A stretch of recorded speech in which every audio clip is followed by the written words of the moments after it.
So today we're going to be talking about radical acceptance.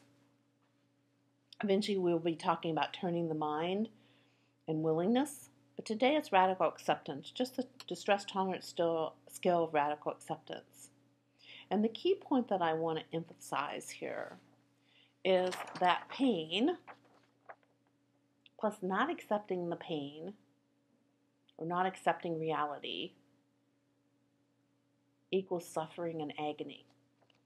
So to kind of demonstrate this point, what I'd like you to do is just put your fists up and just feel what that feels like. That tension, notice it. Now, have willing hands. Relax your hands. Half smile.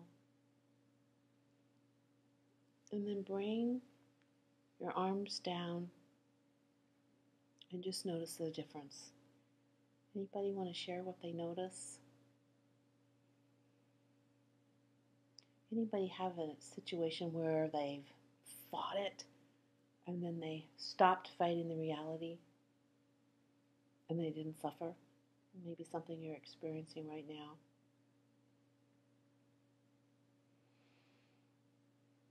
So radical acceptance means completely and totally accepting reality with your heart and your mind and your body. It doesn't mean that you are saying it's okay. You're not, it doesn't mean that you're approving of the situation, that you're condoning it. It doesn't mean that you want it to happen again. It just means that you radically and totally accept it. Now, what are some situations where it's kind of hard to do that? We have tsunamis, we have earthquakes, people lose their homes, they lose their lives. It's really hard. You might even think, God, that just shouldn't be. People lose jobs, we lose our loved ones. Poverty, aging. We suffer when we refuse to accept that it's happened. Maybe there's even some impulsive behaviors that you might do with an eating disorder or drugs and alcohol where you just refuse to accept that it's a problem.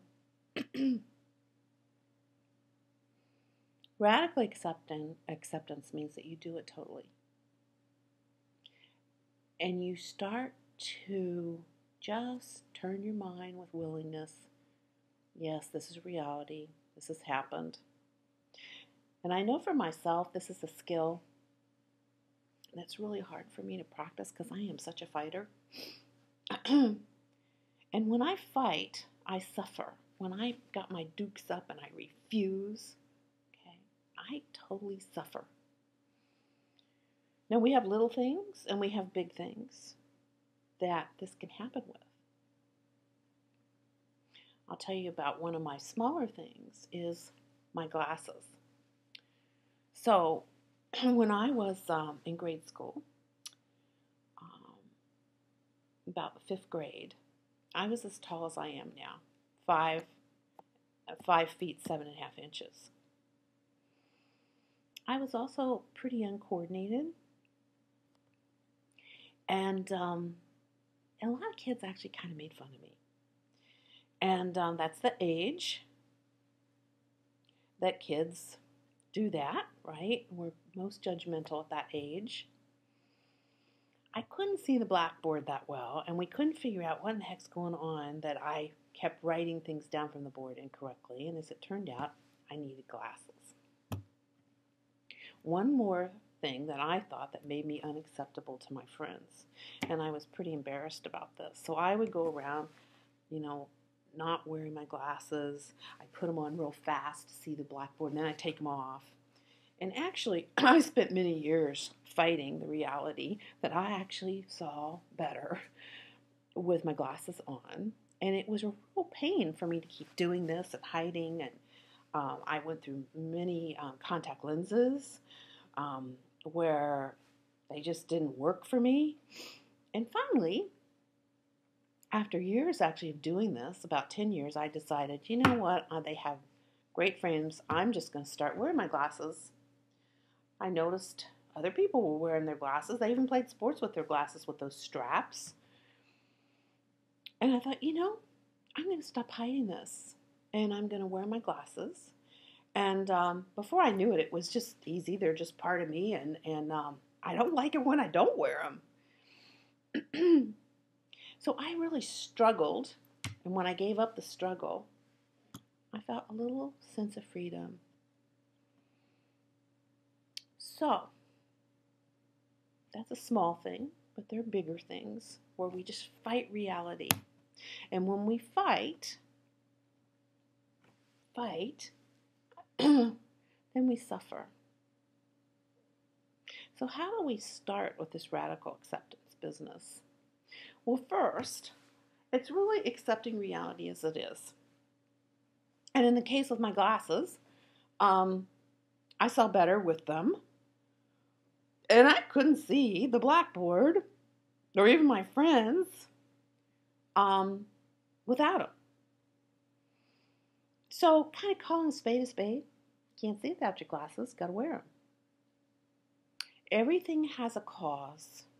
Accepting that everything has a cause. Yep, my family. Everybody wears glasses in my family. I have that genetic disposition.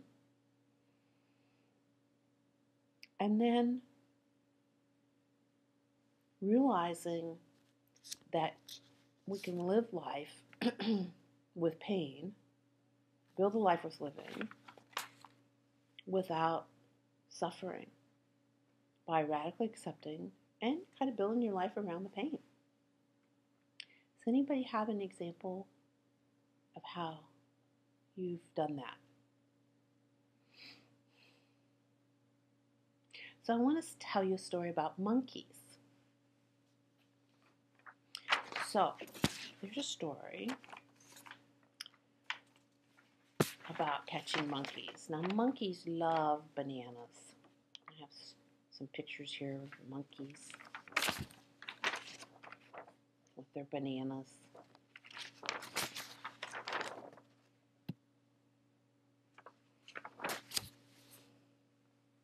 And they say one of the ways to catch a monkey is to get a coconut, drill a hole in it just big enough that the monkey could put his hand in, and you could put a banana in.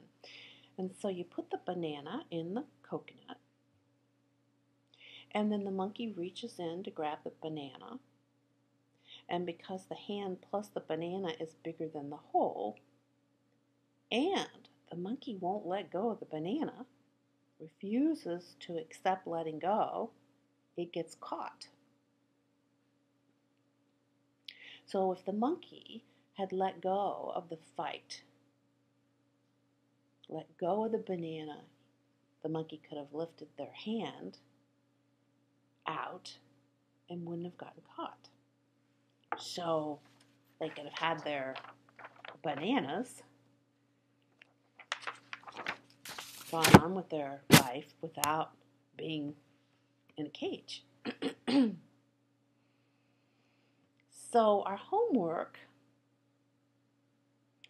is to think of two situations, maybe one where it's not such a big deal, it's a smaller deal, where you have either practiced radical acceptance, notice the struggle, notice letting go of the struggle, and then not suffering. So something smaller. And then maybe something a little bit on the big side. Loss of a job or a relationship.